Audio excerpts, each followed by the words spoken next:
wabarakatuh. Selamat siang teman-teman semua. Di video kali ini saya akan berbagi tips bagaimana caranya merawat puter telur. Di sini untuk cara perawatan puter telur akan saya bagi menjadi dua. Dan apa yang saya bagi ini adalah berdasarkan pengalaman saya pribadi ya. Dan mungkin di setiap orang memiliki cara masing-masing ya. Bisa juga caranya mungkin berbeda dengan cara saya. Untuk perawatan saya, kalau untuk puter telur saya bagi menjadi dua, yaitu satu puter telur yang untuk anggungan atau untuk bunyi-bunyian didengarkan suaranya, dan puter telur yang saya breeding atau saya peternak. Ada sedikit perbedaan perawatan ya. Misalkan kalau pertama dari segi pembersihan kandang dan penjemuran. Kalau untuk puter telur yang saya buat anggungan atau bunyi-bunyian, biasanya pembersihan kandang itu saya lakukan sebisa mungkin setiap hari. Makanya saya kadang selalu bersih, biar jangan sampai puter tersebut memakan kotorannya sendiri, karena nanti berakibat bisa suaranya serak ya. Juga nanti puternya jadi sakit, sering memakan kotoran sendiri. Nah, sedangkan untuk puter yang saya breeding, saya bersihkan kandangnya hanya di waktu-waktu tertentu, misalkan sebelum puter tersebut mengeram atau bertelur. Nah, itu saya bersihkan kandangnya, tapi pada saat sudah bertelur atau mengeram, kurang lebih biasanya mengeramnya 14 hari ya. Nah, itu saya sudah tidak lagi bersihkan sangkarnya atau kandangnya. Karena yang saya takutkan adalah jika saya bersihkan kandangnya, proses mengeramnya jadi terganggu. Jadi akhirnya bisa jadi telurnya gagal menetas. Nah, untuk proses penjemuran, kalau untuk puter yang saya pakai anggungan atau bunyi-bunyian, kalau saya bisa jemur setiap hari, saya akan jemur setiap hari.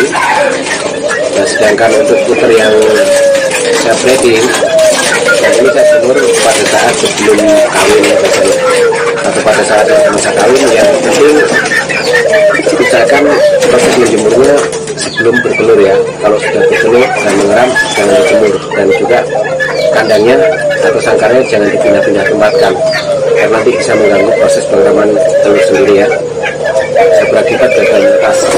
Sedangkan untuk puter telur yang saya pakai anggungan atau bunyi-bunyian, biasanya malah selain sering saya jemur, juga sangkarnya atau kandangnya sering saya pindah-pindah tempat. Tujuannya apa? Supaya misalkan dipindah tempat, misalkan di tempat yang ini, jadi di tempat lain juga dia mau bunyi atau mau manggung. Karena kadang ada tertentu yang istilahnya mentalnya belum bagus ya, dia hanya mau bunyi atau manggung di tempat-tempat tertentu. Misalkan di tempat-tempat yang ramai atau apa, begitu dia takut manggung atau takut berbunyi. Nah, makanya untuk melatih mentalnya biasanya untuk menggantung sangkar atau menjemur burung puter telur yang saya pakai untuk anggungan, biasanya kita sering pindah-pindah, jadi agar terbiasa dan dia mau manggung dimanapun tempat dia di kandang. Terus kalau untuk memandikan, kebetulan saya jarang memandikan burung ya, baik untuk yang puter telur yang saya breeding ataupun yang saya pakai anggungan. Karena sebetulnya kalau memandikan puter ini mau terbiasa, kalau kita nggak pastikan fisiknya benar-benar sehat, nanti takutnya setelah dimandikan malah sakit. Tapi kalau teman-teman ada yang biasa memandikan, nggak apa-apa, yang penting usahakan pastikan burungnya dalam kondisi sehat ya. Karena saya sendiri pernah mengalami, setelah saya memandikan ternyata burungnya malah tidak mau makan, dan kemudian beberapa hari kemudian malah mati. Nah, ini mungkin yang saya maksud tadi ya, kondisi pada saat saya memandikan burung tersebut sakit. Nah, itu bisa berakibat kematian juga. Terus kalau untuk misalkan faktor pakan ya, kalau untuk yang saya kayak anggungan tuh pakannya saya jaga betul-betul ya. Biasanya yang saya hindari adalah ketan hitam, karena ada beberapa burung puter saya yang nggak cocok makan ketan hitam, dan akhirnya malah suaranya serak, bahkan ada yang suaranya boleh dibilang hampir hilang. Jadi kalau dia manggung itu cuma terbuka ini saja, kelihatan seperti manggung tapi suaranya hampir nggak terdengar. Nah sedangkan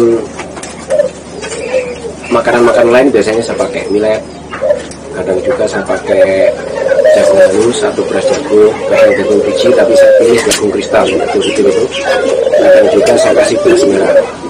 Terus kalau teman-teman bingung makanan mana yang paling bagus, dicoba saja satu persatu mana yang paling disukai burung tersebut, dan mungkin bisa diperhatikan karena kadang kita memberi makanan berbeda bisa berpengaruh juga di suaranya, baik itu bawahnya ataupun ini, karena saya sudah buktikan sendiri.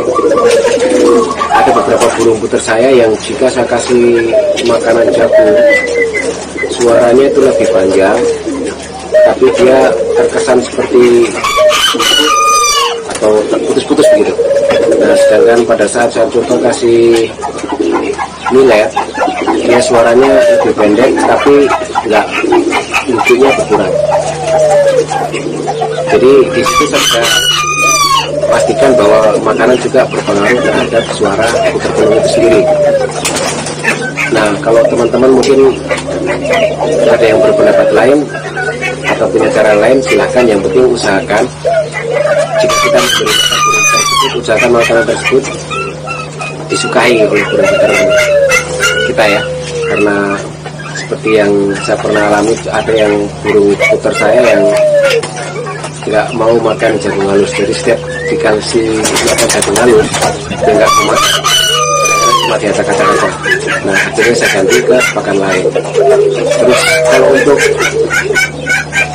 puter pelung yang saya breeding sendiri, biasanya makanannya bervariasi ya, mulai dari kacang hijau. Pada saat sebelum kawin biasanya saya kasih kacang hijau. Terus kalau misalkan pada saat malam atau ya menjelang hari menetas, biasanya saya sudah kasih makannya fur halus, bisa 591, biar 1 atau ada 1, tapi yang saya sering pakai 591. Nah kenapa kita harus kasih fur?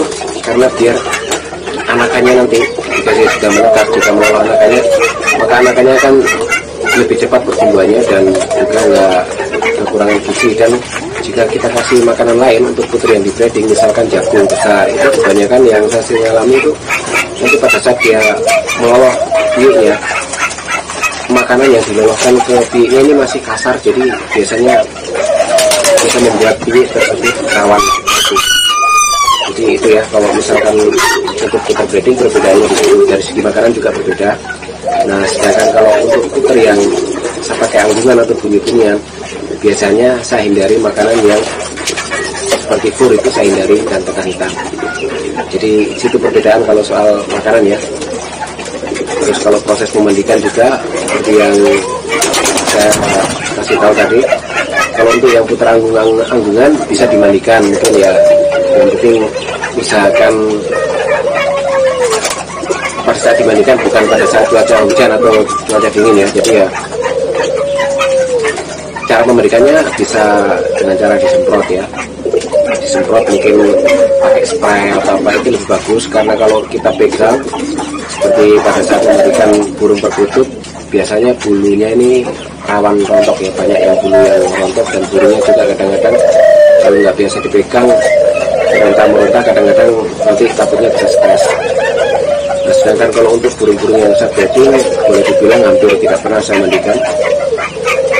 Terus kalau masalah penjemuran, kalau untuk puter yang saya pakai anggungan itu saya jemur tiap hari. Sedangkan untuk puter yang saya breeding, biasanya hanya saya jemur pada saat sebelum masa kawin atau sebelum bertelur. Kalau sudah bertelur dan mengeram, biasanya saya nggak pindahkan tempatnya dan saya nggak jemur sampai nanti anaknya menetas, sudah mungkin usia anaknya kurang lebih 2 minggu, baru saya mulai jemur.